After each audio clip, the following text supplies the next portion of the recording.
पर्व न्यूज आरंभ एका नव्या पर्वाचा। महाराष्ट्र राज्यात लोकसभा निवडणुकीपूर्वी मोठ्या राजकीय घडामोडी घडवून आणणाऱ्या भारतीय जनता पक्षाने पुणे शहर आणि जिल्ह्यातील काँग्रेस, राष्ट्रवादी काँग्रेस, शरद पवार आणि शिवसेनेला उद्धव ठाकरे नामोहरम करण्यासाठी या पक्षातील खासदार आमदारांपासून सर्व नगरसेवक, जिल्हा परिषद सदस्यांपासून सर्व कार्यकर्त्यांना भाजप बरोबर आणण्याचा विक्रम केला असला तरी कोणत्याही प्रलोभनाला आणि दडपणाला न जुमानता खंबीरपणे कार्यरत राहिलेल्या आमदार अशोक पवार, शिरूर हवेली, संग्राम थोपटे, भोर मुळशी आणि संजय जगताप, पुरंदर हवेली या तीनही लोकप्रतिनिधींचे भारतीय जनता पक्षाचे केंद्रीय आणि राज्य पातळीवरील नेते मंडळी आणि पुणे जिल्ह्यातील भारतीय जनता पक्षाचे निष्ठावंत कार्यकर्ते कौतुक करत आहेत। भारतीय जनता पक्षाने शिवसेना आणि राष्ट्रवादी आणि काँग्रेस पक्षातील अनेक दिग्गज मंडळींना भारतीय जनता पक्षात सामावून घेताना आगामी लोकसभा, विधानसभा, महापालिका, जिल्हा परिषद निवडणुकीत भाजपला फायदा होईल हा दृष्टिकोन ठेवलेला आहे। पुणे जिल्ह्यातील शिवसेनेच्या आणि राष्ट्रवादीच्या जवळजवळ सर्व खासदार आमदारांनी भारतीय जनता पक्षाबरोबर जाण्याचा निर्णय घेतला।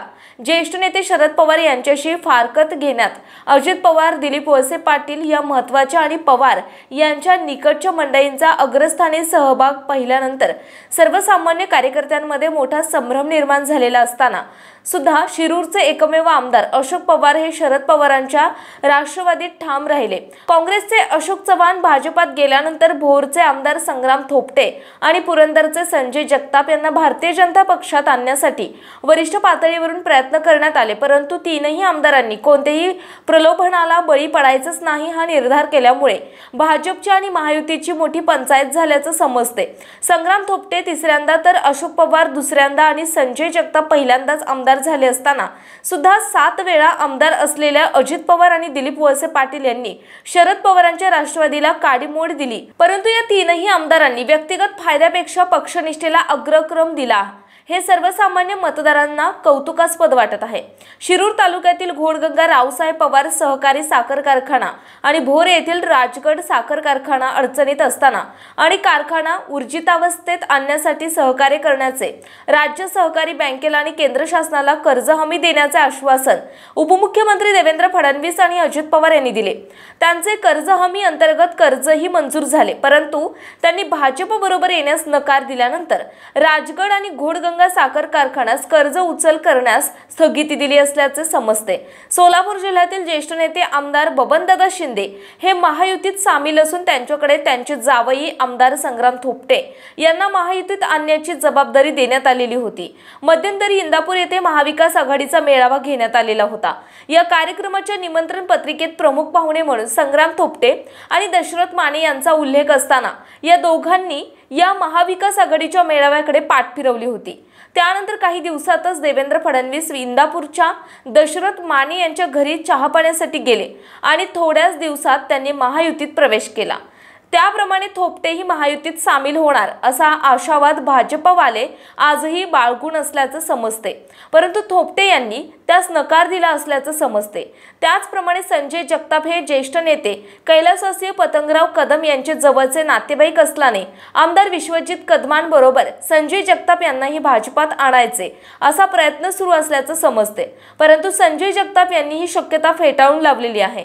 शिरूरचे आमदार अशोक पवार यांचे वडील माजी आमदार कैलासवासीय रावसाहेब दादा पवार यांचे भारतीय जनता पक्षाची मातृसंस्था असलेल्या राष्ट्रीय स्वयंसेवक संघाचे ज्येष्ठ कार्यकर्ते म्हणून शिरूर तालुक्यामध्ये ते सुपरिचित होते। राष्ट्रीय स्वयंसेवक संघाचे ज्येष्ठ कार्यकर्ते दामू अण्णा दाते, बिंदू माधव जोशी, बाबूराव दौडकर, बापूसाहेब कुलकर्णी यांच्याबरोबर कैलासवासी पवार यांचे घनिष्ठ संबंध होते। 1995च्या युतीच्या सरकार कालावधीमध्ये घोडगंगा सहकारी साखर कारखाना उभारण्यासाठी भाजपच्या ज्येष्ठ नेत्यांनी रावसाहेब पवार यांना सहकार्य केलेलं होतं। तसेच अशोक पवार यांचे सासरे पुण्याचे माजी महापौर कैलासवासी सुरेश तौर यांचे पुणे शहरातील राष्ट्रीय स्वयंसेवक संघ आणि पूर्वाश्रमीच्या जनसंघाच्या कार्यकर्त्यांबरोबर निकटचे संबंध होते। नारायण वैद्य, अण्णा जोशी, गोविंदराव मालशे, डॉक्टर अरविंद लेले यांच्याबरोबर कैलासवासी तौर यांचा मोठा स्नेह होता। त्यावेळी सर्व मंडळींनी घोडगंगा कारखाना उभारण्यासाठी चांगले सहकार्य केले होते। रावसाहेब पवार नेहमी या भाजपच्या मंडळींच्या सहकार्याचा आवर्जून उल्लेख करत असायचे। शिरूर तालुक्यातील तळेगाव, ढमढेरे, शिक्रापूर, राऊतवाडी, घोड नदी येथील राष्ट्रीय स्वयंसेवक संघाच्या कार्यकर्त्यांबरोबर अशोक पवार यांचा सुसंवाद आहे। शिरूर तालुक्यातील बहुसंख्य माळी आणि धनगर समाज अशोक पवार यांच्या पाठीशी राहिलेला आहे। स्वच्छ आणि चांगले व्यक्तिमत्व म्हणून अशोक पवार यांची या तालुक्यात ओळख आहे। त्यांना भारतीय जनता पक्षात आणण्यासाठी 2014 पासून शर्थीचे प्रयत्न सुरू आहेत, परंतु अद्यापर्यंत त्यांना यश आलेलं नाही। शिरूर तालुक्यातील बहुसंख्य भाजपचा मतदार हा अशोक पवार यांच्याबरोबर असल्याचं समजते, परंतु अशोक पवार, संजय जगताप आणि संग्राम थोपटे हे महाआघाडीच्या उमेदवारांच्या पाठीशी राहून हिरिरीने प्रचार करताना दिसत आहे। आजूबाजूची मंडळी भाजपात सामील होत असताना या तिघांनी पक्ष न सोडण्याचा निर्णय घेऊन मोठी जबाबदारी पत्करलेली आहे। अशोक पवार, संग्राम थोपटे आणि संजय जगताप यांच्या पक्षनिष्ठेचे जिल्ह्यात सर्वत्र कौतुक होत आहे। अशोक पवार, संग्राम थोपटे आणि संजय जगताप या तिघांचेही वडील कैलासवासीय रावसाहेब पवार, कैलासवासीय चंदूकाका जगताप आणि अनंतराव थोपटे आमदार होते। या तिघांनीही कधीच काँग्रेस पक्ष सोडला नाही। काँग्रेस पक्षाशी हे तिघेही एकनिष्ठ राहिले। आज 50 वर्षांनंतरही या माजी आमदारांची आमदार मुले काँग्रेस राष्ट्रवादी पक्षाबरोबर एकनिष्ठ राहिलेली आहेत।